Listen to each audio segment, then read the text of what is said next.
Like in games where it goes bad, we'll talk about the negatives.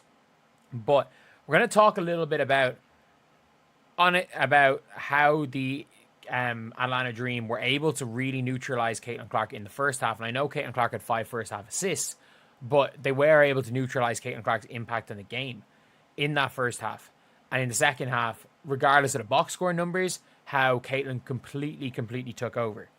So the big way they were able to neutralize Caitlin Clark, and I think it was almost an issue with... Speculation continues surrounding a reported confrontation between Caitlin Clark and head coach Stephanie White during the Atlanta Dream matchup. The supposed altercation occurred while both individuals were entering the locker room at intermission, though visual confirmation remains unavailable. Social networking sites remain active with theories regarding this potential incident's details. Multiple supporter accounts have posted information about observed events, but verification is lacking. A widely circulated message claims Clark voiced dissatisfaction about specific players' distribution patterns, particularly highlighting worries about inadequate ball sharing among roster members. Caitlin Clark, and I think it was almost an issue with Stephanie White as much as anything, is they were manhandling her.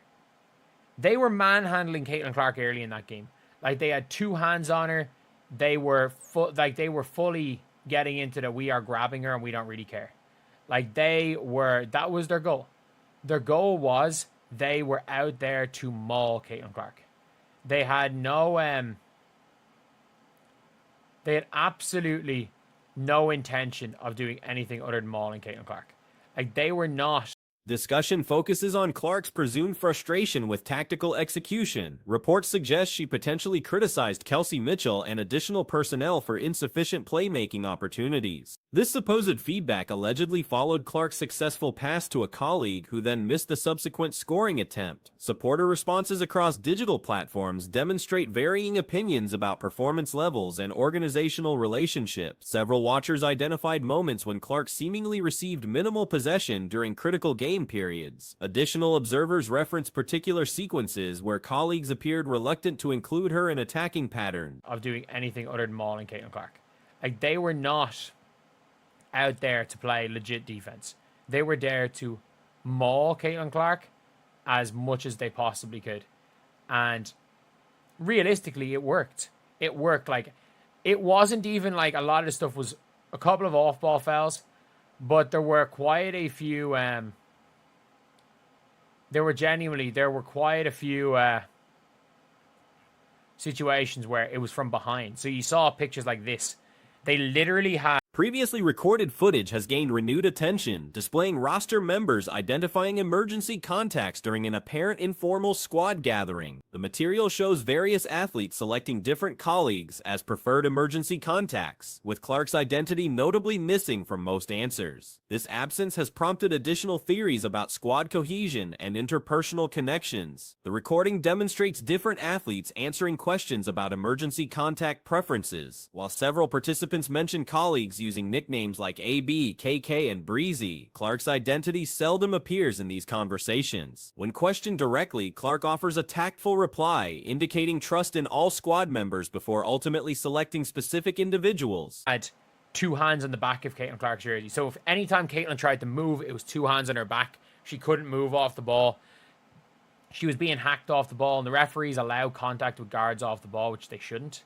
They allow way too much contact with guards off the ball.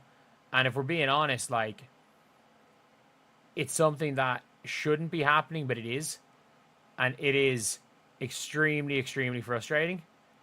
But at the end of the day, look, we have to... Present statistical measures indicate Clark encountering shooting accuracy difficulties, recording figures substantially beneath established benchmarks. Recent contests show field goal conversion at percentages significantly lower than anticipated, prompting questions about her function within tactical frameworks. The coaching leadership's motion offense adoption has attracted criticism from multiple sources, with opponents arguing this approach fails to optimize Clark's distinctive abilities. Detractors claim the present tactical structure inhibits her capacity to develop necessary performance consistency. We have to, you have to know that that's here being refereed, and you got to adjust. And in the second half, it was Caitlin on the ball, and they could not live with Caitlin on the ball. So Ryan Howard, who had previously guarded Caitlin on the ball, was suffering from some sort of a knee injury. She could not really keep up with Caitlin, and they went with Jordan Canada, all defensive Jordan Canada. And Caitlin burned Jordan Canada off every single pick and roll. Of every single pick and roll. In the third quarter, we were watching Administrative choices have attracted examination, with concerns regarding organizational commitment to constructing around their premier talent. The management's methodology toward roster development and strategic preparation faces questioning from those believing Clark merits customized tactical systems. After the contest, Clark spoke with reporters about the squad's final half execution. She stressed enhanced tempo and distribution patterns that defined their attacking production following intermission. The group achieved 99 total points, with 59 accumulated during the latter half, establishing among their most efficient attacking exhibitions recently. Quarter, we were watching Caitlin Clark basically go and free up Aaliyah Boston every time, but Aaliyah Boston wasn't really rolling. It was really only in the fourth quarter when Natasha Howard was off the floor. And like, Natasha Howard just allows Caitlin Clark to be guarded. And if you saw on those screens, the Atlanta Dream didn't blitz screens at all, really. Like, their main tactic was not to blitz screens. Like, Clark commended Sophie's contributions, emphasizing her intensity and rebounding performance. She observed that Sophie had experienced shooting challenges, but sustained consistent commitment and approach throughout difficulties. The statistical achievement proved especially significant considering the squad's requirement for alternative scoring sources. Defensive enhancements received mention as crucial elements in successful outcome. Clark highlighted how both court areas contributed to momentum establishment and maintenance throughout the final half. She characterized the exhibition as exemplifying optimal squad approaches for future contests. Was not to blitz screens. Like, they were not out here making that their focus. But what they were doing was they were trying to turn Caitlin Clark into a scorer. They were trying to stop her being a passer, and it just didn't work. They were putting her in single coverage. They were allowing her to get to the basket. And it wasn't necessarily that Caitlin as an individual killed them, because I don't think Caitlin as an individual killed them. It was what Caitlin was able to free up for everything else.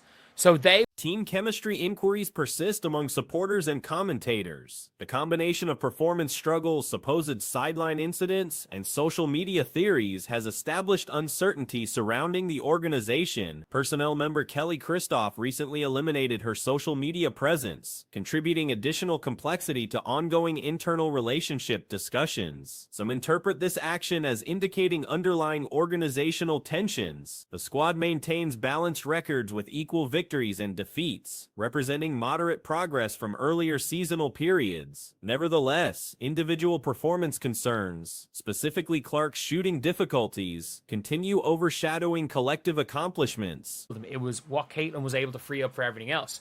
So they were very focused off the ball on Caitlin. So when Caitlin was in off the ball actions, they were worried about Caitlin. They were okay with anyone else cooking them.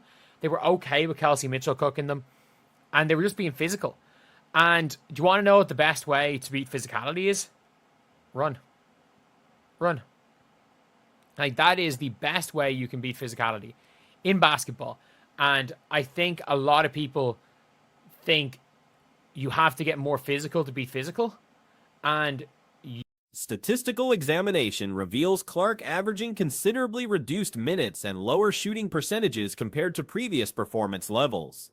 The 26-minute playing duration suggests absence of minute limitations, making decreased productivity more troubling for supporters. Performance breakdowns demonstrate shooting statistics falling substantially below Clark's established standards. Recent games exhibit conversion percentages not reflecting typical accuracy, contributing to questions about confidence and comfort within present systems. Motion offense implementation remains particularly divisive, with numerous critics arguing it fails creating isolation opportunities, enabling Clark's excellence. Opponents suggest this systematic methodology reduces individual scoring creation abilities and rhythm establishment. Coaching choices regarding rotation schedules and play selection have attracted attention. Touch distribution and shot attempt allocation became focal points for those analyzing offensive efficiency and player utilization. Supporter attitudes remain split between those celebrating victories and those worried about individual development. The conflict between collective success and star optimization continues, generating discussion across platforms and forums. Media attention has expanded around these reported events, with outlets attempting claim verification and information gathering. Concrete evidence absence has increased speculation and available footage interpretation. Future developments will depend on organizational responses to these concerns, and whether supporting evidence emerges for circulating claims. Continued performance and internal relationships will remain scrutiny subjects as seasons advance. Analysis shifts toward examining the final period and exploring Atlanta's scrolls containing Caitlin Clark and Indiana during those decisive 12 minutes. Throughout most concluding segments, Atlanta found themselves incapable of handling an aggressive Clark exhibition. Even during intervals when Clark wasn't directly impacting scoring or accumulating statistics, she consistently outmaneuvered Jordan Canada. Many overlook Canada's outstanding defensive skills. Clark systematically defeated Canada's positioning attempts. Canada struggled maintaining appropriate defensive posture against her. This development proves significant because when defensive alignment collapses, it creates opportunities for complete offensive units. Multiple secondary assists materialized. Effective ball circulation developed. Various positive elements emerged regarding Clark's exhibition. Successful performances deserve acknowledgement of positive aspects, just as poor showings require negative element discussions. Investigation includes Atlanta's effective Clark limitation during opening period. Despite Clark accumulating 5 initial half assists, Atlanta minimized her complete game influence during those opening 24 minutes. During subsequent periods, regardless of statistical production, Clark totally controlled proceedings. Atlanta's primary Clark neutralization method possibly reflected coaching choices equally. They implemented excessive physical interference. Atlanta used aggressive hand checking during early contest periods. They sustained continuous contact using both hands. Their methodology involved extensive grabbing without consequence concerns. Their goals centered on physical intimidation. They showed zero interest pursuing legitimate basketball beyond mauling Clark. Their defensive methodology avoided proper basketball defense, concentrating instead on maximum physical disruption of Clark's movement. This approach proved initially effective. Much contact occurred away from possession, with several instances involving contact from behind. Visual evidence displays Atlanta players literally grasping Clark's jersey back with both hands. Whenever Clark attempted movement, dual hand contact on her back prevented appropriate positioning. Off-ball contact consistently occurred, despite officials permitting excessive guard contact away from possession when such contact shouldn't be tolerated. Referees accept excessive off-ball guard contact. This situation creates substantial frustration. Understanding officiating patterns requires strategic modifications. During the latter half, Clark operated primarily with ball possession. Atlanta couldn't manage Clark's on-ball activities. Ryan Howard, who previously defended Clark on ball, experienced knee injury complications, preventing pace maintenance with Clark. Atlanta switched to Jordan Canada for defensive assignments. All defensive team member Canada faced repeated defeats from Clark during every pick-and-roll sequence. Throughout the third period, Clark consistently created opportunities for Aaliyah Boston, though Boston failed capitalizing on rolling opportunities. Only during the fourth quarter, with Natasha Howard absent from the floor, did situations improve. Howard's presence typically complicates Clark's offensive responsibilities. Atlanta avoided aggressive screen coverage throughout the contest. Their primary tactical approach avoided blitzing screens, showing minimal emphasis on this defensive concept. Instead, they attempted converting Clark into a scorer rather than facilitator, employing single coverage while allowing basket penetration.